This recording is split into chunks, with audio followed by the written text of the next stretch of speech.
կառաջարկեմ, որպեսզի մենք խոսենք նրա մասին, ինչը որ թերություն է, էլի եմ ասում, այս եթերը գովաբանելու համար չենք անում, օրինակ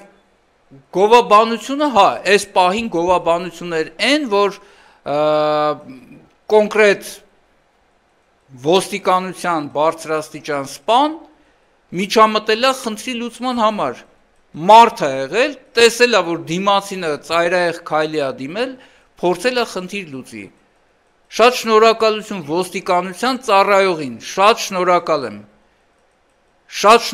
եմ, իրոք անկեղծ շատ շնորհակալ եմ, որ նման մարդիկ, այդ նման մարդկանցից պետք է շնորհակալություն հայտնել, որովհետև ինքը այդ պահին իր վրա դրած խնդիրը չի կատարել, այդ պահին իր վրա դրած ա եղել ուրիշ խնդիր, կարգ պաշտպանել, բայց ինքը իր կողմից կատարել է մի կարևոր գործողություն, որը այսօր տարել է խնդրի օրինական ճանապարհով լուծման, այդ դրա համար այդ ոստիկանության աշխատողին ես ասում եմ շնորհակալություն։ Վանիկ ջան, մի հարց էլ էլի, Այո, բազմազավակ ընտանիքներին ցանկացած երկրներում